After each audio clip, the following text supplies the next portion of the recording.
what are the substitution of that traditional username password that you might use in lots of website, or maybe if you design any system, how we can replace that with better, or higher quality schemes that we can still, authenticate user, but without that username and password.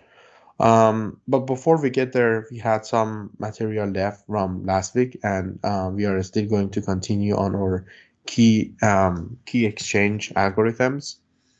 Remember last week that we started to discuss about Diffie-Hellman. So we said that this is a very good scheme for two parties, Alice and Bob, that are on the internet, and they can share a key. So the way that it works is, let's recap it because we are going to continue to discuss the attacks that we have on this scheme. We said that there is a group with P and a generator G that is already known, and somebody published this P and G on the internet, which means that everybody can they have access on this P and G. So everybody would work on the same group. And also there is a hash function that they agree on. So that would be available to these parties. So the way that it works is as following. Alice would start to find a number A randomly from the set ZP minus 1. And then it should be randomly. And then she would compute capital C, which is equal to G to the A mod P, send it to Bob. Bob would do the same thing. He would also find a random integer less than P minus 2.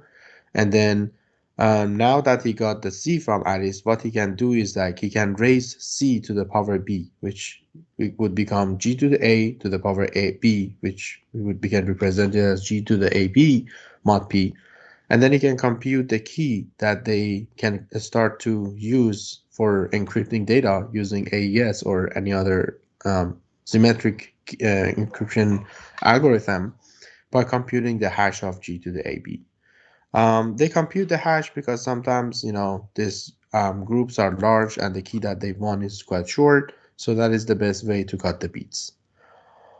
So now that he does that, so he also would do share his part of computation by computing D equals to G to the B mod P and send it to Alice. Alice would do the same computation. She can raise that to the power A. And as you can see, they would both derive the same key at the end. So this is a very interesting way for two parties to share key. Both parties would engage in this algorithm to work. So this is a protocol. The randomness K that they generate at the end, it is a mutual effort of the two parties. So if even one of them is not really able to generate a very good random number, as long as one party does generate a very good random integer A or B, then the result would look quite random enough so that they can start to use it for securing their communication. So this is very interesting. We've discussed it last week, but let's see from the attacker Eve's eyes of view, what can Eve do over here? So we are going to discuss two different cases. The first one, we are going to discuss what can he do if Eve is a passive attacker. So let's say passive attack. In a passive attack, remember that Eve wouldn't want to perform any action. He doesn't interrupt the communication. He just gathers the information, hoping that that would help him to to do some computation offline and gain some information. So let's see, what does Eve see? So from Eve perspective, he sees that they are working on a group P with the generator G. He knows that they're using the hash function H. And then when he sniffs the communication, he sees this C, G to the A and G to the B that is being transferred between them. G to the A and G to the B. So his goal is to compute G to the AB, right? This is what he wants to do. From this computation, from this information that he owns, he can do only g to the a multiplied to g to the b, which would become g to the a plus b. This is not equal to g to the ab that he's looking for.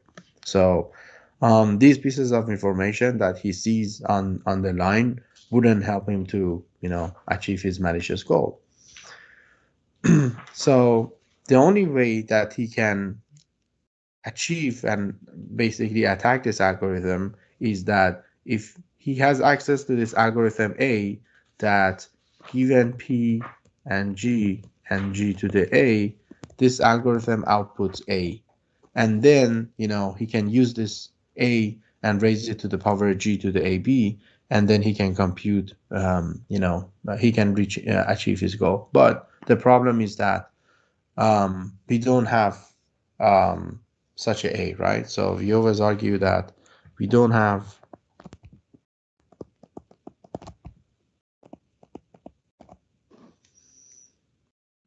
such an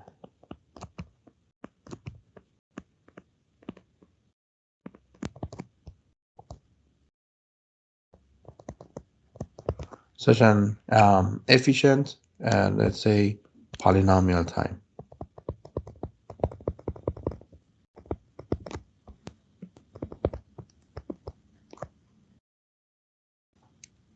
Right? Because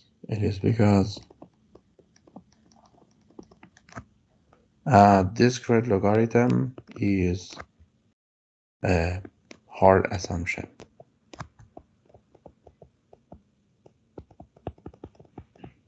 Right? So we know that this A does not exist because this algorithm A is necessarily, what he does is he's solving the discrete logarithm problem. As long as he doesn't have access to this A, or as long as discrete log assumption is hard, then he cannot attack this algorithm. So it looked like that the way that the algorithm is designed, it remains secure as long as our attacker is a passive attacker. So if he wants to break this one, he has to solve this discrete logarithm problem. Otherwise, he wouldn't have any chance. So the next one that we want to discuss is, what if he's an active attacker? So number 2, we're going to discuss the case of active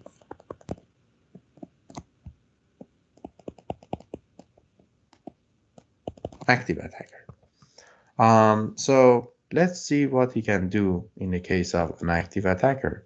The story would be very much more interesting.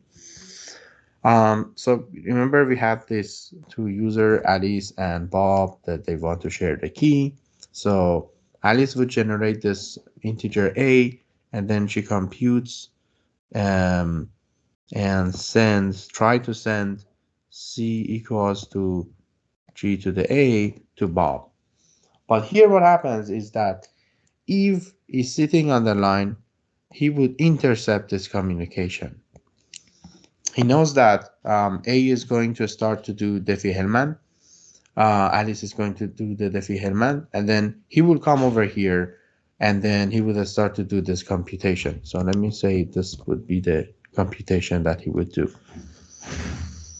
Eve would start to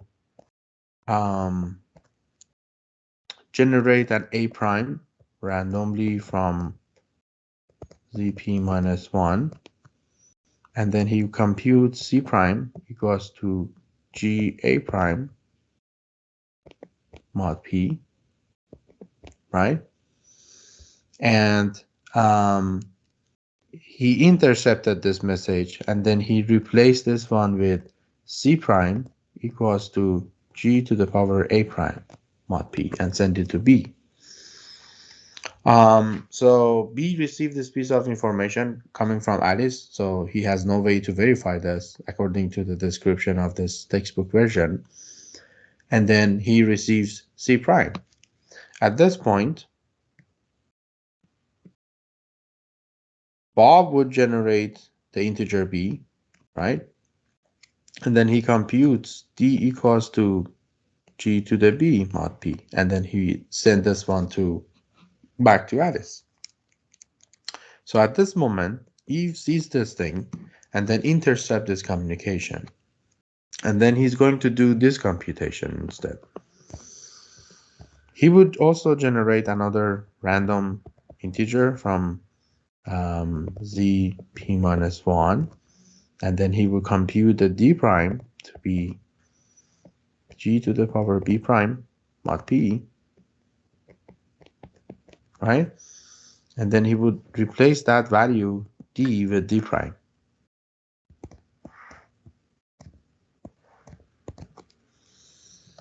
So now both parties, they have sent and received their randomness, so they would start to compute their shares. So what happened here is that Alice would receive, she has G to the A, she receives D prime, so she computes, let me just write it at the end. So she derives key 1, which is equal to hash of G to the power A B prime. We call it K1. And then Bob would compute something, we call it K2, which is equals to hash of G A prime B, right? So you see that both parties, they have generate totally different keys. Just because B receives G to the A prime, so he raises it to the power B, he gets this one, we call it K2. And then Alice has A and raises it to the power G to the B prime, and then she computes something else called K1. So what is happening here? Going back to this computation with the information that Eve has over here, he can go ahead and compute because he is the one who owns the A prime. So he can generate the key 2, which is H to the power G to the power B A prime. And with this computation, he can also compute the key 1, G to the power A B prime. So it's interesting that what Eve has achieved is something that we call it man-in-the-middle attack. So what happened was that in number 1, Eve impersonated himself to be Bob, to be Alice, I'm sorry. And then on the second one, Eve is impersonating himself to be Bob. So basically what is happening is that Eve is playing 2 roles over here. For Bob, he's playing the role of Alice. Bob thinks that he's sharing key directly with Alice, but actually he's sharing key with Eve. And over here, Alice thinks that the response that she gets is coming from Bob, but actually it is coming from Eve. So this is something that we call man-in-the-middle attack.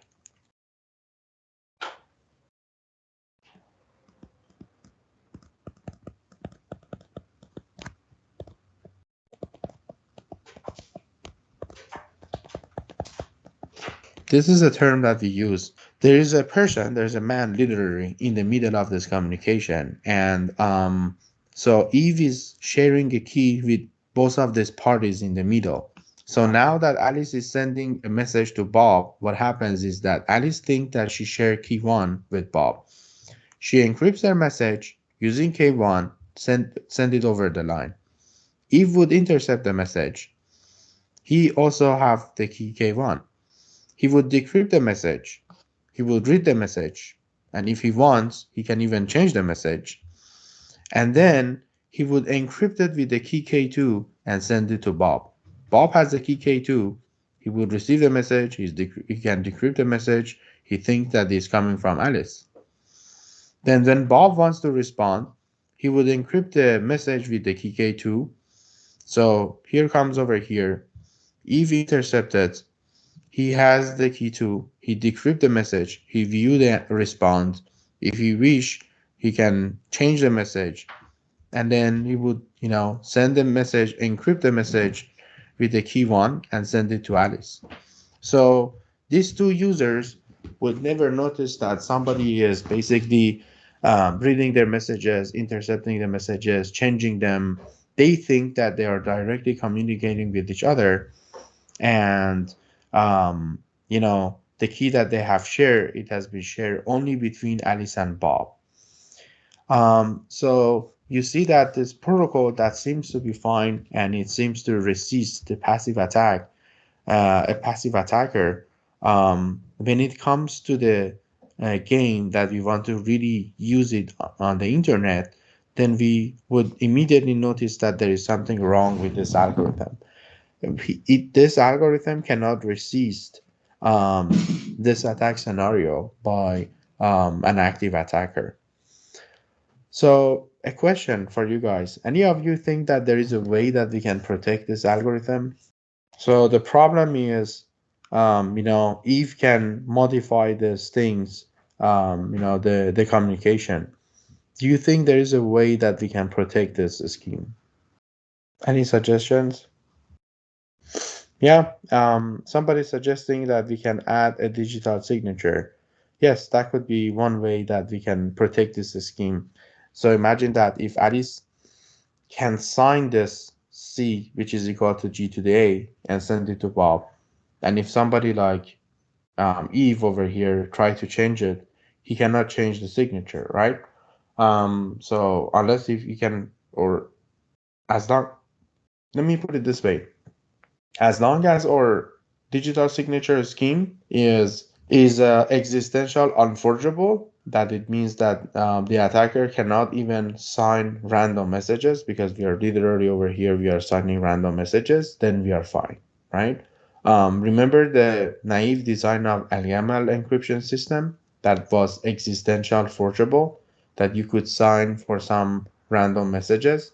So, you know, I told you that ideally the best signature scheme we can have is to design something that is existential unforgeable, meaning you can't even sign a random message.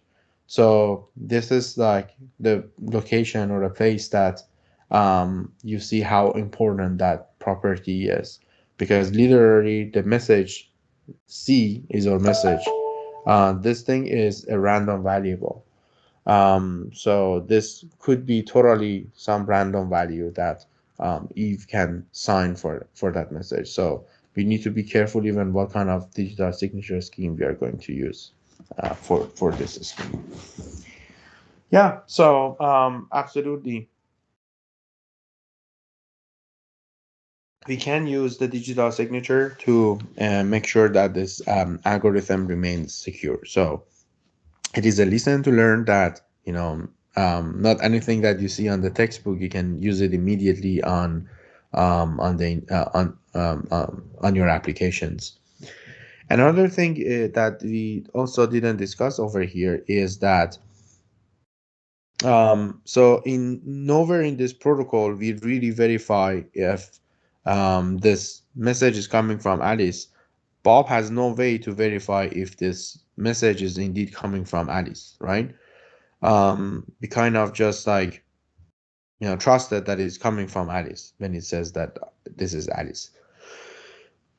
So by adding that digital signature idea and having Alice to sign these things, then again, we would achieve this entity authentication, because when Alice signed this message, so we not only protected against this attacker, active attacker Eve, we also provide a piece of information for Bob to verify, to authenticate Alice, because once he is able to verify the signature on this random message, then that is a piece of information for Bob to see that, okay, this is this random message has been signed by Alice. And then he would do the same thing. He would also send this message, sign it, and Alice would also verify the signature. Then she knows that this must come from Bob, because I know that this digital signature scheme is secure, and the only party who was able to sign it must be Bob. So then that adding one digital signature would resolve these two issues at the same time. All right. So there are a few more possibilities that we are going to see for achieving the same goal. Another way that we can achieve this is through some protocol called three-way authentication. So the three-way authentication, it got the name three-way because the parties, they need to send and receive 3 messages rather than 2 messages in the فهمت. And over here, we are going to assume that each entity, Alice and Bob, they have a pair of public key encryption algorithm and also a digital signature public key. So they have encryption, decryption keys, and also they have signature and verification keys. So remember we said that we don't want to use the same key for encryption and digital signature. So that's why from now on, we would start to have this notation. We use a pair for encryption, decryption, use another pair for signature and for signature and verifying the signature. So let me draw what is going on over here. So we have our Alice algorithm A and B. So we said that every algorithm has every party has 2 pair of keys. So she has the signature key and then the verification key of Alice. Also, we have encryption key of Alice and also decryption key of Alice. And then we suppose that we share the public key and then everybody can access the public key through the internet. And for party B, for now, we just need his Bob. We just need his signature keys and verification key for Bob. All right, so this is the way that this algorithm is working. So everything starts with the party Alice that she wants to communicate with Bob. So she sent a message to Bob at time t1 saying that, hey Bob, I want to communicate with you, and this is the randomness from me. So she would basically generate a randomness called RA. It is what we call it the nonce, sometimes also in a security schemes, and it is basically a random number that she would refer later on to see the responses that she received belong to which communication. So once she got that, she goes ahead and signed this thing. So because this S1 is going to be signed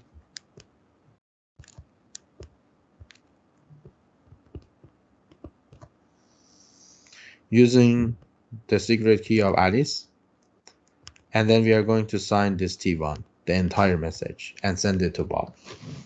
So Bob receives it, and then the first thing that he does is he verified this thing. So he run verify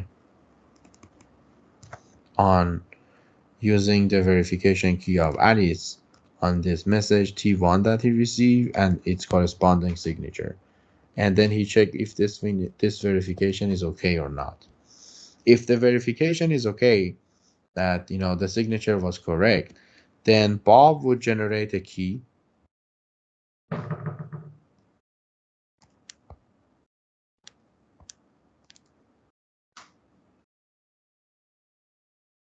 randomly from let's say n bits, whatever size key that they are going to work on. So Bob would choose a random key and then he would respond Alice with these messages. He sends a message called T2, which contains this tuple.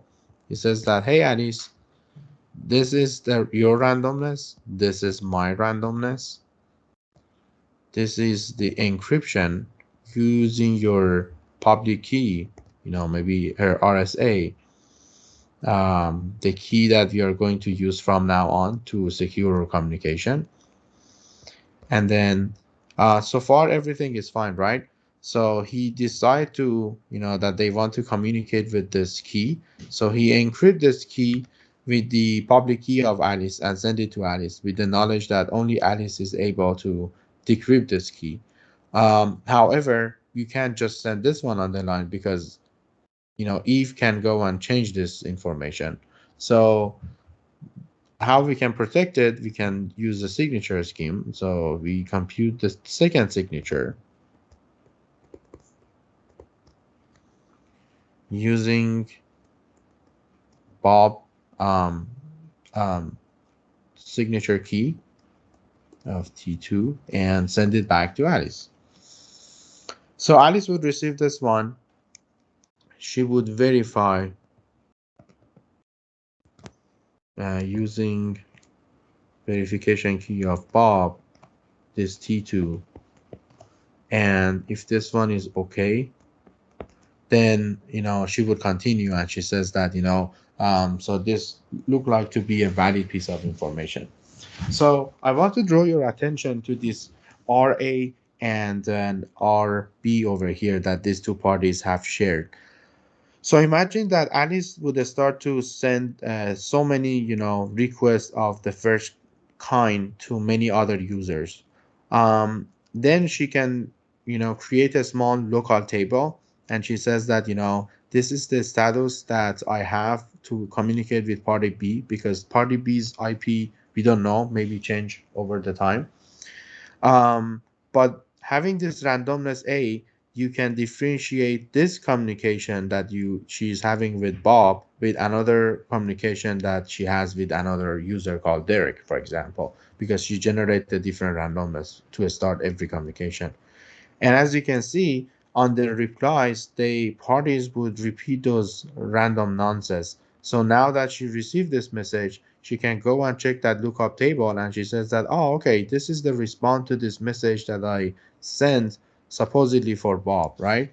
And I can go back and check where am I in the status of that communication. So it looked like I sent the first message and now I received the second, I received the response. And then she can go ahead and, follow up with that. So this is how Alice would be able to keep track of the status of every different communication that she would have. So suppose everything okay over here goes fine. So the signature scheme verify and the verification is okay. That means that nobody has changed this information on the line. So now Alice can go ahead and recover the key K by decrypting this message. So using her decryption key of this encryption of message that she received from Bob, right? So she will be able to recover recover the key. So now both parties, they have shared the key. And now that she's done that, she would compute and send this T3, which is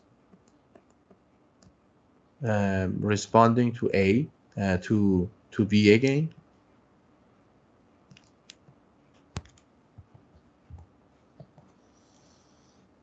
And then she's gonna sign this thing, saying that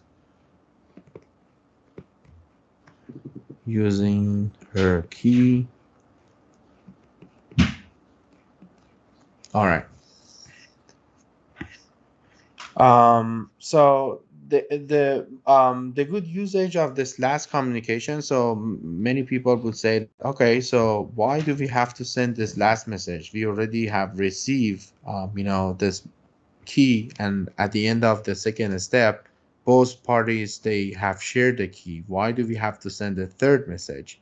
So the third message has to do with mutual authentication.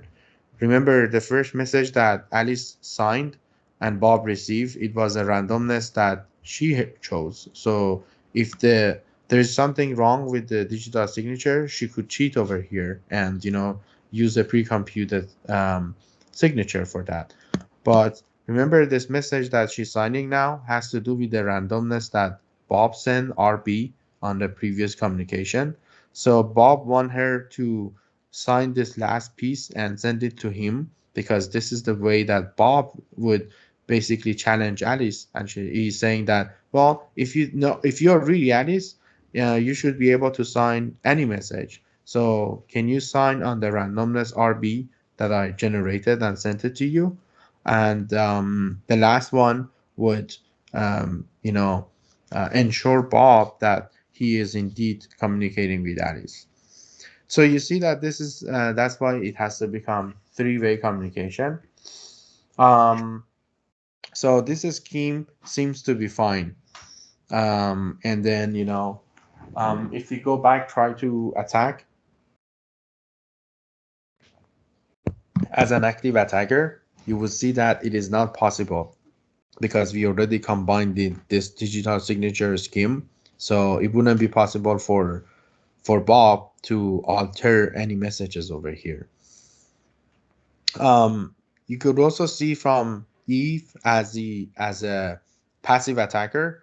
So all we are sending and receiving is the signatures and encryption. So as long as the public key and digital signature scheme remain secure, so Eve wouldn't learn anything, just by watching this communication, because we are just sending encrypted data and the signatures, right? So it wouldn't be anything that we need to be worried about. There is, however, one thing that is wrong with this algorithm. And that is something that we call it lack of forward secrecy. So let's see, what does that mean? So we know that we said that Eve cannot do anything, Eve can alter anything, Eve can only record the thing. So let's see, let's just start with that. Eve can record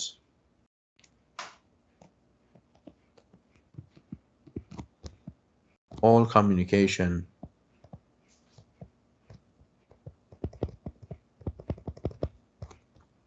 between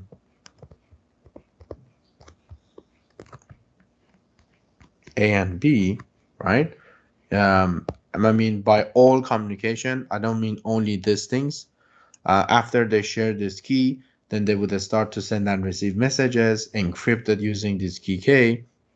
Eve would basically, let's say he has a large storage, and he would start to store all that such information. He would keep a history of that. And then so somebody would say that is fine. So well, this is all encrypted information. There is nothing that Eve can learn about. But here comes an issue. There is a time t, suppose that Alice intentionally or unintentionally leaks her secret key. So at this moment, A leaks her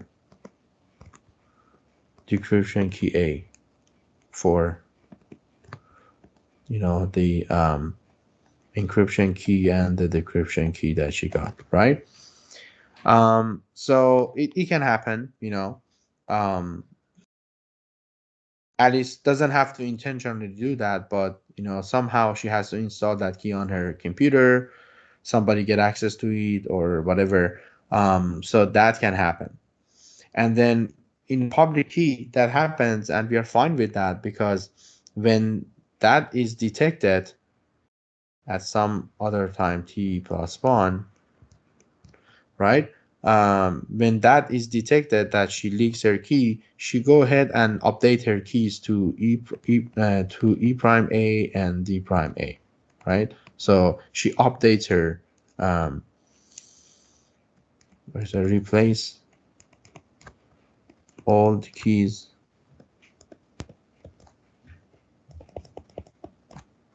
with a new one, right? And that is certainly fine. You just need to, according to the description of public key crypto, you just need to update your keys, regenerate your keys, and tell everybody that those old keys are not valid anymore. Actually, in public key cryptography, we do have an infrastructure for it. There is a mechanism for it that you can announce it. And by that, then everybody would start and switch to use your new keys. But here is a problem. Because Bob has, store all that communication in the past, then looking into here is that every key that Bob chose for in the beginning of every communication has been encrypted with the old key for Alice. And now that he has access to the decryption key D, he can go back and decrypt all this second line of communication. And then, of course, he will be able to derive the key K for that particular communication. And therefore, he would be able to decrypt the rest of the messages within this communication. And it's not only valid for this communication, all the communication that happened before this time, right? So Eve can recover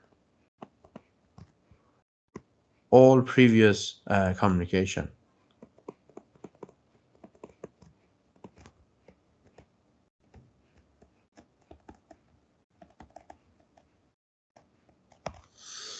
And this is something that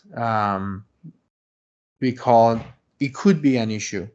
So if you are designing a key generation scheme, the best for us is to design it in such a way that it can resist this this sort of, we don't really call it attack, but we call it that it should have this property of forward secrecy, so that even though your master keys or long-standing keys, in this case keys of the public key, is leaked, then the previous communication should remain secure. So it looked like that, we started with the Diffie-Hellman. We found a lot of wrong problem with it. In case of active attacker, we added digital signature, we moved to the public key, we solved those issues, but we have a problem with the forward secrecy. So now we are going to start to talk about another scheme that would basically solve that issue. So we call this one to be STS protocol. So this protocol would achieve three things for us at the same time. We have forward secrecy. This one would provide us mutual authentication, means that Alice can authenticate Bob, Bob can authenticate Alice, and also this algorithm would help us to share a key between these two parties. And so it looked like that finally we get to some protocol that can resolve all the problems, and we got all the properties that we were looking for. So let's go back and follow with our own way of designing this, explaining this. So we said we have Alice and we have Bob. Now the requirement from this algorithm is that every party should only have signature and verification key. We don't need encryption anymore. So I need the signature key from Bob and verification key for Bob. So just like what we did, the idea is somehow to combine, signature scheme with the Diffie-Hellman algorithm. So we would choose this integer a randomly from ZP minus 1, and then we would send C equals to G to the A mod P. And then B receives this. B will start to randomly generate from ZP minus 1. And then he compute K, which is hash of G to the AB mod P.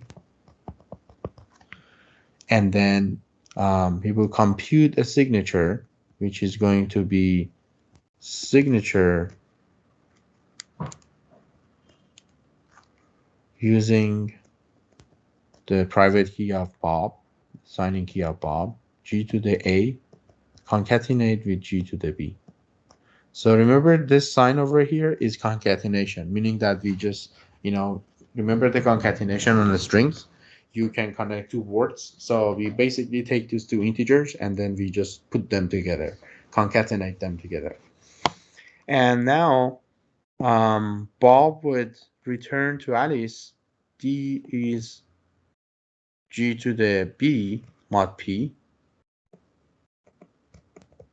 and also the signature.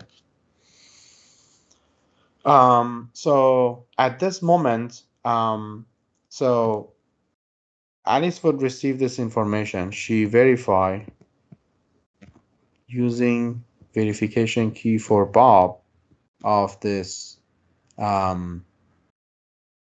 G to the A, concatenate to G to the B, and then the signature. And she says that if this is okay or not.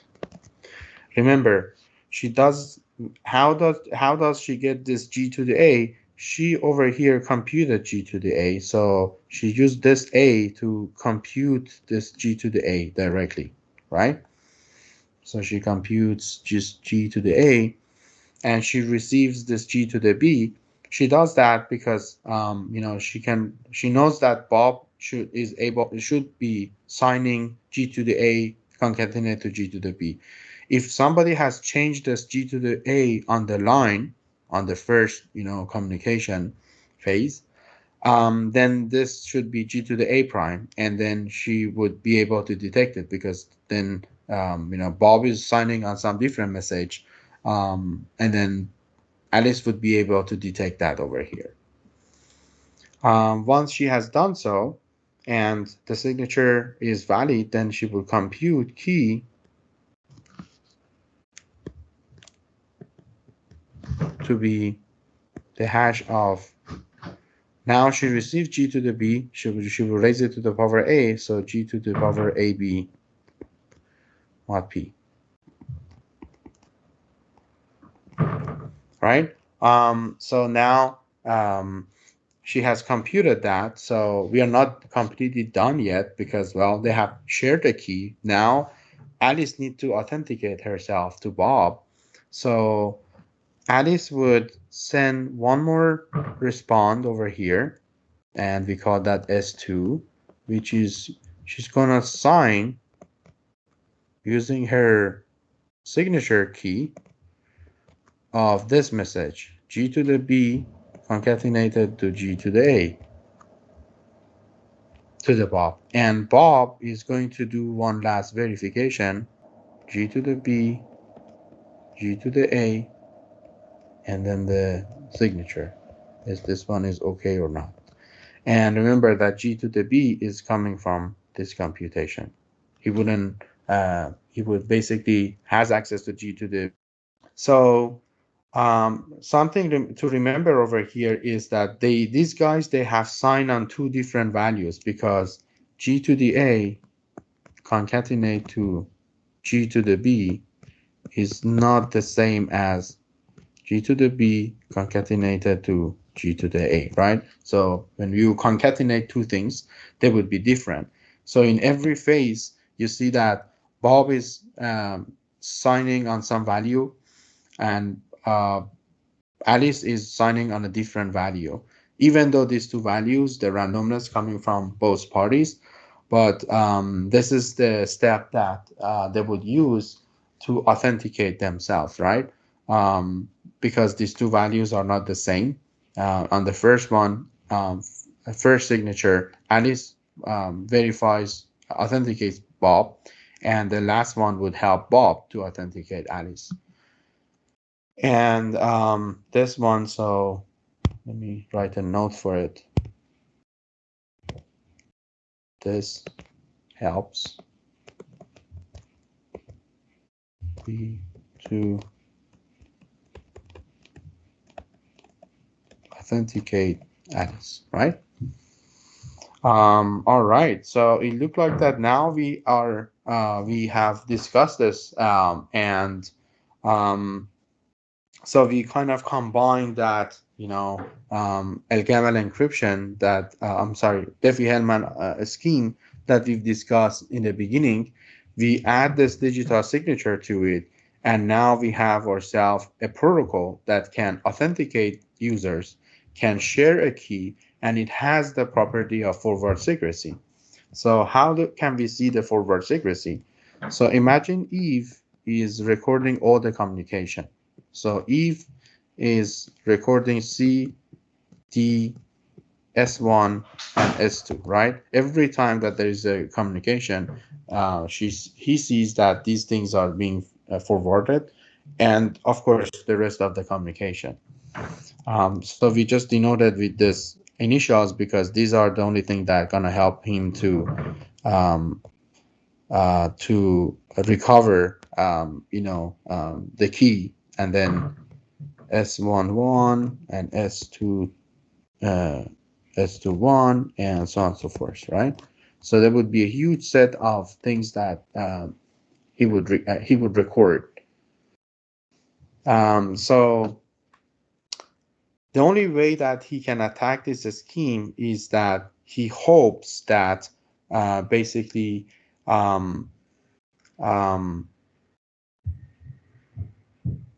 the only attack that Eve can perform over here is that he hopes that Bob chooses the same randomness B over here, the same integer B over here.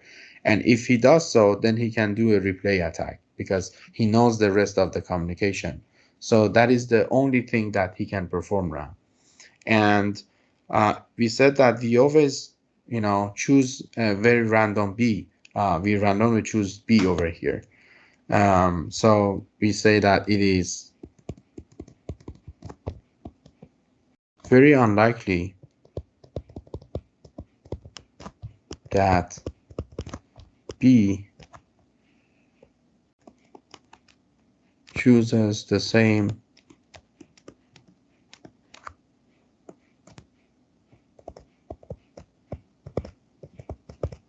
right? It is very unlikely, so that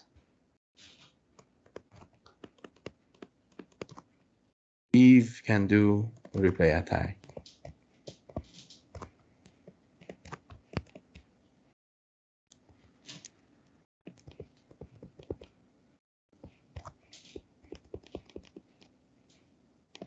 Right? So that is the only hope that he can have because he knows the previous conversation and how Bob responds. The only way that he can attack is to keep track of the all previous communication, hoping that at some point Bob chooses the same B that he might have a chance to do a reply attack if he gets successful. So because of that, and you see that we don't use any public key over here, that after you leak the keys, the entire communication goes wrong.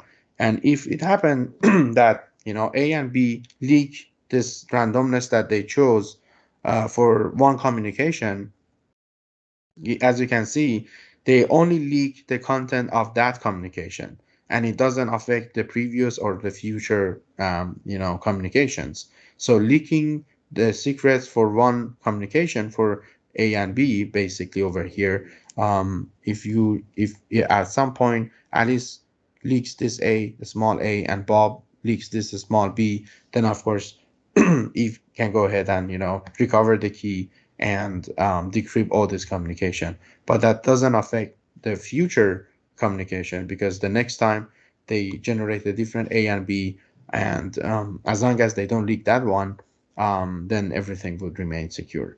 And so as for the previous ones. So that's why this scheme would achieve forward secrecy. All right, so it looks like that we have achieved our goal. So we start with a naive design of Diffie-Hellman that was insecure in many conditions, including active attack. Then we designed another one, which was a strong three-way authentication. Everything was fine, but the problem was that we didn't have the property of forward secrecy, and that is because we are using, encryption and decryption algorithms. And then the last one, we went back and, revised or naive, I would say, or textbook version of Diffie-Hellman algorithm, and then we see that with combining a digital signature, then everything would start to look good. We get all these properties that we were looking for, and now we have ourselves a very strong algorithm to do three things at the same time. Two things at the same time. We can do mutual authentication, and also we can share a key between these two parties. All right. Look like that we way past your break time. So let's get some break time, and we come back at 10:03.